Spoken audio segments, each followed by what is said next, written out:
Some of the things that inspire me the most are documents of the early church.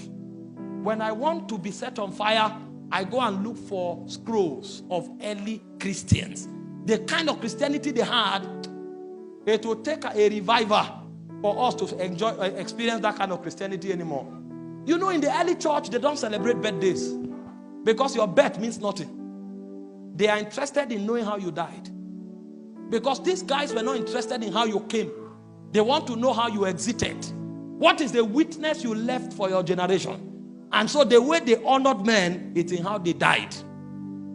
And so these men gloried in suffering. They gloried in tribulation. They gloried in pains. They gloried in witnessing for God. In fact, the Bible said in Acts chapter 15 verse 26, it said Paul and Barnabas. It said, these be the men that hazarded their lives for the gospel. Now, the gospel we are teaching now is the gospel of self-preservation, self-security, self-aggrandizement, and self-glorification. That's why we don't have power.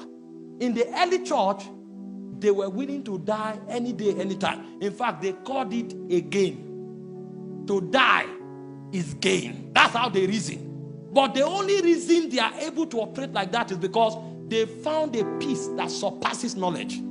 And that peace is the river of God. And so you will arrest a Peter that you want to kill him, and you will think he will beg. And Peter will tell you, please, when you crucify me, don't put my head up. I don't want to be like my master. He said, when you crucify me, turn it downward. I'm not qualified to be placed where my master was placed. How can somebody be arrested to be murdered? And instead of praying to God to save him, he will not. I heard the story of Jan Hus. Him and his son were to be born to the stake. And a night before that time, the soldiers came to them and they found them celebrating. You and your only son is about to be born tomorrow. If it's our contemporary world, what you'll be thinking of doing is, God, if you will not deliver me, at least let my son escape. I don't want my name to end. The people were celebrating, and what the soldiers heard them say was that tomorrow we will set Rome on fire. They thought they wanted to burn them. Meanwhile, they said they will set Rome on fire. And when they wanted to burn the man, he didn't beg. What he said was that, today you have born one goose. He said 100 years later, there will be a swarm of geese. That means this one man you are killing today, the witness he will generate will become 100 men in the years to come. And according to his prophecy, 100 years later, Martin Luther rose. Because they don't die. Their witness is eternal. And the reason they have that kind of witness is because they have a peace that you can't take from them. I read about Polycarp, the bishop of Smyrna. They came to arrest him, to kill him. He was 86 years old. An old man should look for where to rest. And they told him, this is a way for you to escape. He said, no. I've done every other thing I should do for my master. This is the only witness that is remaining. And when they arrested him, they came. He said, no, they shouldn't worry. He will go with them. Sit down. He entertained them. When they finished eating, he said, let's go. And when they carried him away, they told him to deny Jesus. They will leave him. He said, 86 years, he has been faithful to me. How can I deny him? And when they butchered them, they were singing hymns to the God of Zion. What kind of assurance is that? That's why Paul said, if only in this life we have hope, we are of all men most miserable. There are many Christians today, they think they are doing well, they are miserable because they are afraid of death. They have not found that assurance that is stronger than death. But when you enter the presence of God, there's a river that flows into your spirit. It makes you become like Mount Zion that cannot be moved. I read the story of Perpetua and Felicity. Pregnant princess was about to be killed. And they said the child is innocent. So they gave her 3 months to give birth. In 3 months, she didn't plan to escape. In 3 months, she was waiting for the day where she too will be honored enough to be a martyr. Because they saw martyrdom as the greatest honor in the kingdom. That's why James 1:12 said, even if we were beheaded, he said we will receive the crown of life. So to them, martyrdom was an honor. What kind of peace is that? It is a peace that surpasses knowledge. It's a peace that surpasses understanding. And this was the texture of witness that the early church brought. And true to what the people said, it was not a bluff. 3 days after she gave birth, they brought them to the arena naked. Do you know the pains a woman feels after giving birth? She is literally full of injuries. There was no time to recover. And they were carrying wild lions, beasts. They say you have one choice: to deny Jesus and go free. If it's our word now, we'll say we are intelligent.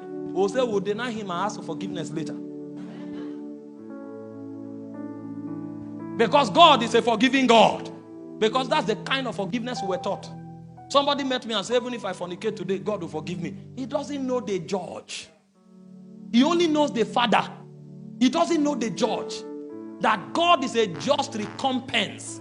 Every action and every witness has a reward in Zion. These men were more concerned of eternity. That's why Paul said, our light afflictions are for a moment. Do you know what Paul called a light affliction? Is to be flogged 39 strokes 4 times. That's a light affliction to Paul. Is to be stoned to death and to rise up. Is to be imprisoned 3 times. That's a light affliction. Why did he call it a light affliction? He said they work for us an exceeding weight of glory. Why? He said, why we look not at the things which are seen, but the things which are not seen. He said the things which are seen, they are temporal. That means the prison is temporal. The embarrassment is temporal. The 39 stroke is temporal. There was a time Paul fell into the water. And Paul was in the ocean for 1.5 days. They forgot him. They thought he would die. Paul said, 1.5 days I was in the deep. But when they brought him out, the man had become aquatic. He can't die. And they tore these women apart with white beasts. You would think the church would be afraid. But when they hear that those ones did not deny Jesus, their faith is strengthened. So the reason the gospel came to you and I is not because of theologians. It's because of martyrs. Men that know peace that cannot be defined. Peace that cannot be explained. This kind of peace, you are not taught it. You experience it as a river in the presence of God. The generation we have today that does not know the presence of God, they will deny Jesus 1,001 times. That's why people are denying Jesus on their job. Say, I'm a police officer. If I don't bring the bride, I will lose my job. And so what? What is your job compared to eternity? Somebody comes and tells you, I don't have anything to eat. That's why I became a harlot. You are not a Christian. You were not taught correctly. Go and find out about the early church. It was an honor to be hungry for Jesus. The Bible said when the disciples were beaten, he said they returned to their company and they were giving thanks to God that they have been found worthy to be flogged for Jesus. All we know is in our brain. We are not witnesses. And it's because we've not drank of that water. The Bible said there's a river that flows from the throne of God. It said the streams, it maketh glad the city of God. There's a joy that surpasses knowledge. It is in the presence that you are introduced into that economy. That's where you will no longer bother what men say. Jesus said, blessed art thou when men persecute you for my name's sake. Because a blessing is not only a car. A blessing can also be persecution. If you understand reality from Zion. But for you to call it a blessing, you must have drank of that water. There's a water that is served to those who come to the present. That's why they become like Mount Zion that cannot be moved. I fear for our generation. Intelligent, full of lingo and drama and charisma, but there is no stamina in the presence.